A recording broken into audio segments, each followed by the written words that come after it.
Stock screens पर आएगा। आज तो खैर मूड बिगड़ा हुआ है, नंबर्स बुरे नहीं थे जो मे सेल्स के नंबर्स आए, उसमें भी हम इस सेगमेंट में फार्म इक्विपमेंट बिजनेस के नंबर्स यानी कि ट्रैक्टर सेल्स पे फोकस कर रहे हैं।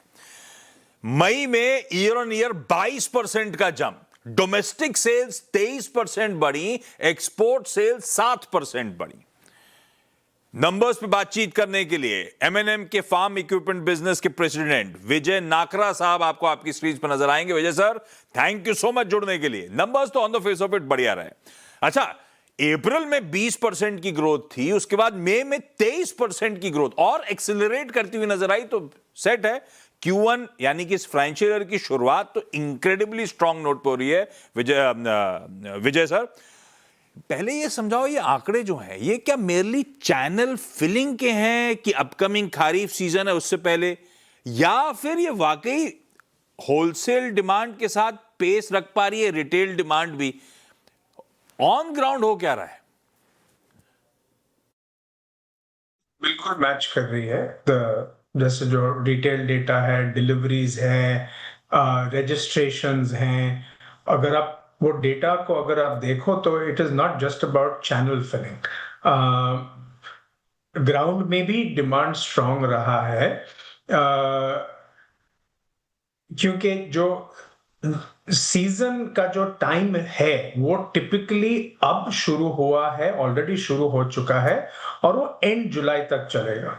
और जो भी आप अगर हेडविंड्स की अगर आप बात करें, जिसकी चर्चाएं हैं, जैसे एल नीनो की अगर हम बात करें, तो उसका जो इम्पैक्ट है वो तो पहले सीजन के बाद ही आएगा।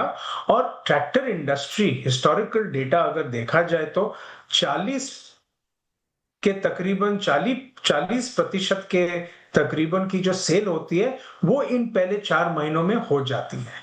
तो ये 4 महीने जो हमारी खारिफ सीजन का जो ट्रैक्टर डिमांड है वो ना ही सिर्फ चैनल फिलिंग के लिए है, बट ऑन ग्राउंड उसकी डिमांड भी है।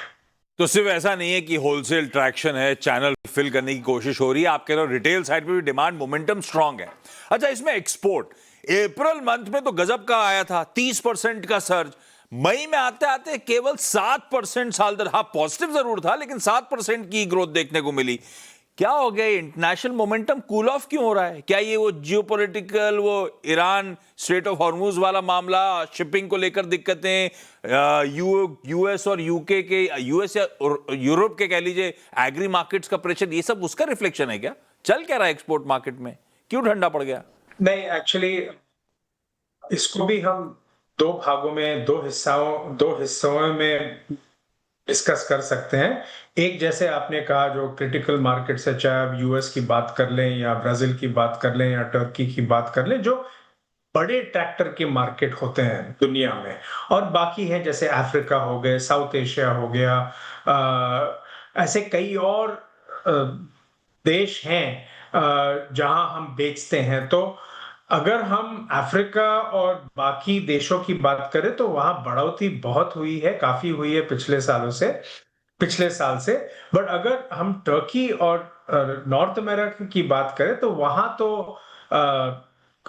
जियो पॉलिटिकल इकोनॉमिक रीजन की वजह से बिजनेस पे थोड़ा हेडविंड्स तो रहा है, बट इन मार्केट्स में भी हमारा मार्केट शेयर बढ़ा है। इन मार्केट्स में पिछले साल से अगर हम कंपेयर करें तो आगे चल के ये थोड़े मार्केट्स में ये जो हेडविंड्स हैं, जैसे वो रिजॉल्व होंगे, जैसे उनमें चेंजेस आएंगे, हमारा जो वॉल्यूम है, मार्केट शेयर है, उस पे हमारा फोकस रहेगा। और पैरेलली ये बाकी के जो देश हैं उनमें हमारा सेल्स स्ट्रांग है और फोकस वहां पे भी रहेगा। ओके विजय सर, वो कहते हैं ना, let's address the elephant in the room. वो आईएमडी ने डरा दिया है सर। पहला फोरकास्ट गड़बड़ था, दूसरा तो उससे भी ज्यादा गड़बड़ाता हुआ नजर आ रहा है, यानी कि नॉन लाइकलीहुड हम एक चैलेंजिंग मॉनसून की तरफ बढ़ते हुए नजर आ रहे हैं।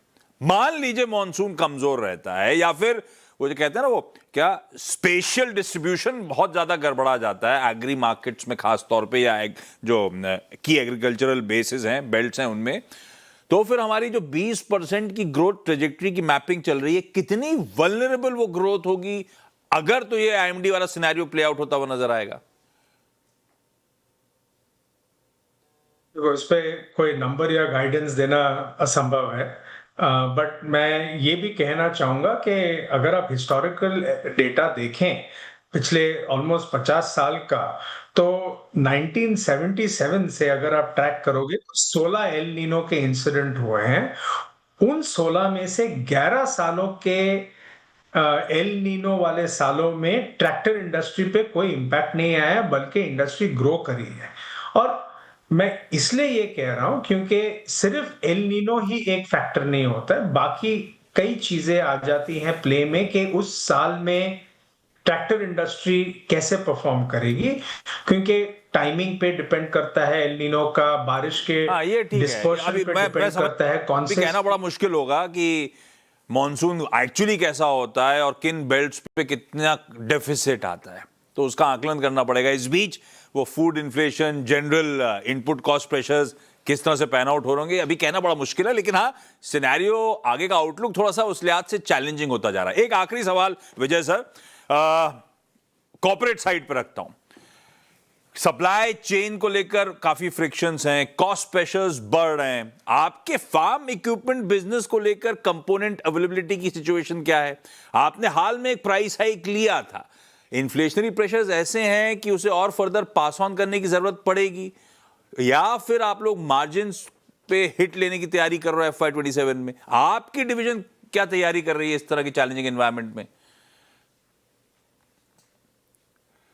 तो देखिए, इस साल में commodity prices will remain form. जहां तक हमारा सवाल है, एक प्राइस इंक्रीज हमने ऑलरेडी ली है अप्रैल में, तकरीबन 10,000 के करीब, 1.7% के करीब। हम कंटिन्यूसली रॉ मटेरियल के कॉस्ट को ट्रैक करते हैं, इट इज वेरी डायनामिक। तो इस साल आगे चलते हुए हमें देखना होगा कि डिमांड कैसे प्ले आउट हो रहा है, कमोडिटी कॉस्ट कैसे प्ले आउट होगी, एंड उस हिसाब से हम डिसाइड करेंगे बिल्कुल ठीक है। कब डिमांड प्राइस कैसी हो रही होगी, कॉस्ट प्रेशर्स कैसे होंगे, उस पर डिसाइड करा जाएगा दरअसल क्या फर्दर प्राइस हाइक्स लिए जा सकते हैं, लेने की जरूरत होगी या नहीं। Vijay sir, thank you so much आज जुड़ने के लिए। मेरे ख्याल से जब अगली बार मुलाकात होगी अगले मंथ के नंबर्स में, तो सिचुएशन और ज्यादा क्लियर होगी हालात को लेकर, तब और डिटेल में आपसे बातचीत करूंगा। इस नोट पर आज के शो नो योर कंपनी में इतना ही। नमस्कार।